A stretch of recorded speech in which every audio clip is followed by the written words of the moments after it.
Oh yeah, you've been on for about 30 seconds. I'm just stalking you. Good afternoon, everybody, and welcome back to Big Oggie's Kitchen. So, today I am going to make a risotto for tea. Now, those of you that have followed us for a while will know that we love a risotto in this house, but we also quite like pasta. And one of the favourite pasta dishes in this house is a carbonara. Oh yeah, love carbonara. Exactly.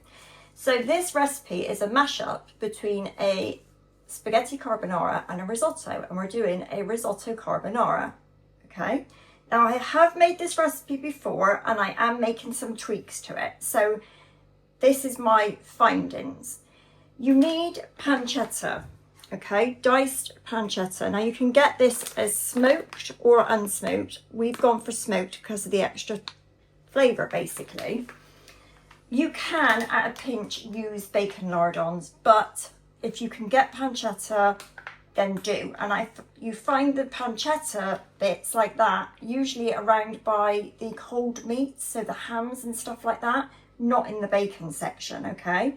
The difference is this is not as tough as bacon, particularly bacon lardons, and there's a lot less fat in this because I find with bacon lardons you get quite a bit of just fat, quite honestly.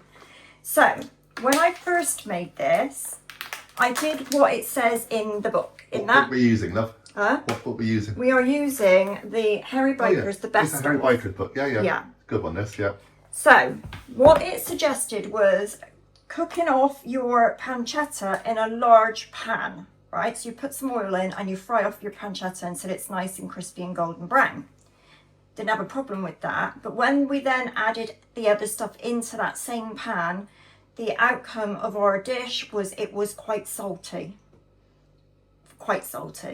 And that wasn't because I added salt, because I didn't. So we think that the salt came from this. Yeah, probably from the rendering off of Exactly. So what I'm going to do is I'm going to cook my pancetta in a hot frying pan, and then I'm going to start afresh with the butter to do the onions and the rest of the risotto. And I think by doing it that way, you'll have less salt.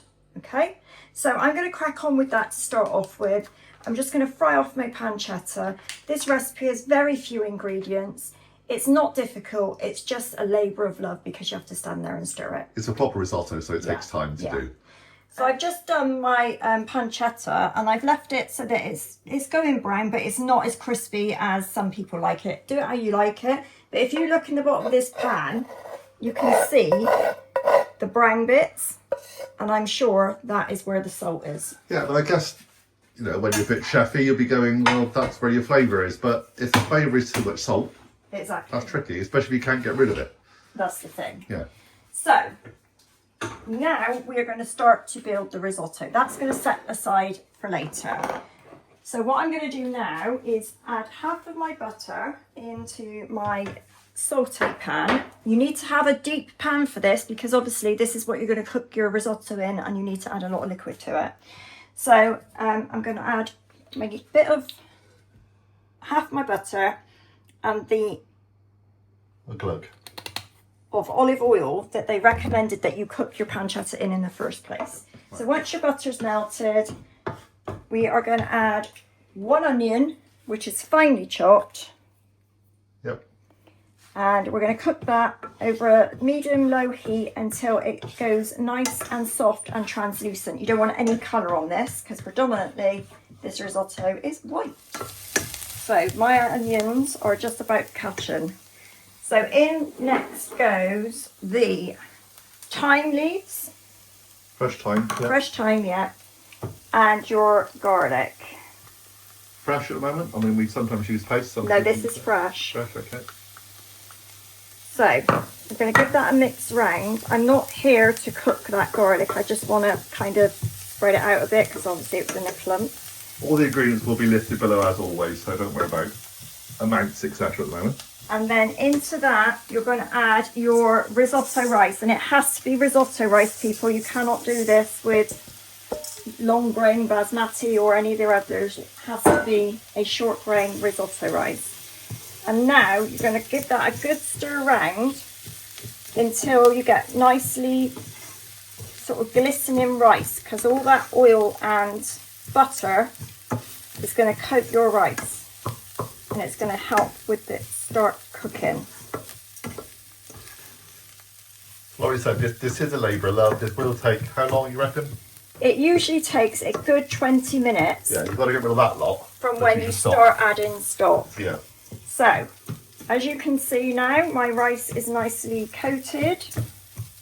So the next step, before I add the stock, again, it's chicken stock and it needs to be kept hot.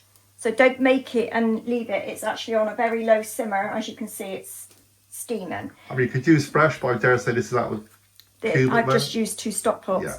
It's a litre of stock. Okay. So here I've got 100 mils of white wine. So the white wine's going straight in. You're using a rice ring, aren't you, I think? You can use any white wine that you like. Okay. But again, make sure it's something that you like. Don't buy really cheap, horrible wine. Yeah. That's the tip of the day. Don't buy rubbish wine to stick in your food, because otherwise it'll taste rubbish. Right, now as you can see, that wine boiled off pretty quickly. Yeah? Yeah. So now we start adding our stock. 1 ladleful at a time. And again, you stir your rice until that has been absorbed, and then you add another one and you keep going. But you do it 1 ladleful at a time. There's no point trying to bung it all in all at once, because agitating it helps the starches in the rice, which make your lovely creamy soft risotto at the end. So yeah, it is a labour of love, but my goodness, it's worth it.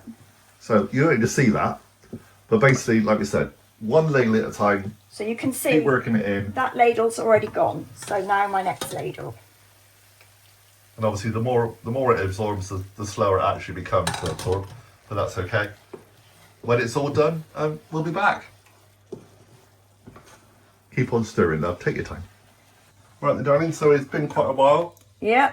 It's looking kind of thick and gloopy now. So if you do that, it goes back together, but there's no runny liquid in it. If you Can you see? Dry pan or anything. Yeah. So now, final stage then. You're going to add 2 egg yolks, only the yolks, right? In they go, and you're going to beat them in. And yes, it's going to look a bit scrambled eggy, but you just beat them in. This is exactly what you would do with your spaghetti carbonara.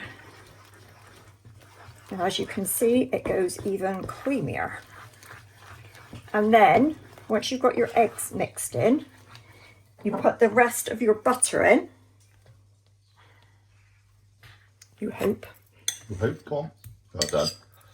Think of hot butter that I just fell out, haven't you? And again, you beat that in. I've turned off the heat now. So just residual heat now. It is.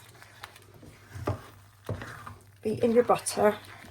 Yeah, everything's cooked now. It's just put it all together, isn't it? It will make it go all nice and creamy and glossy. Yum yum.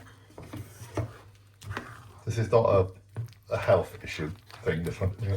It's actually not that bad. You're only using 30 grams of butter in the whole dish. Yeah, I guess so. And you don't eat a big portion of this because it's very rich. No. And I have dry fried the pancetta. True. So, you know. But eggs are protein. And actually, cheese-wise, there's only 50 grams of grated hard cheese. Yep. So into that now, I'm going to add about 2/3 of my pancetta. We just want a little bit to sort of put on the top of each. I was going to say, it's the rest of it just for decoration. Yeah, it is. So mix in your pancetta.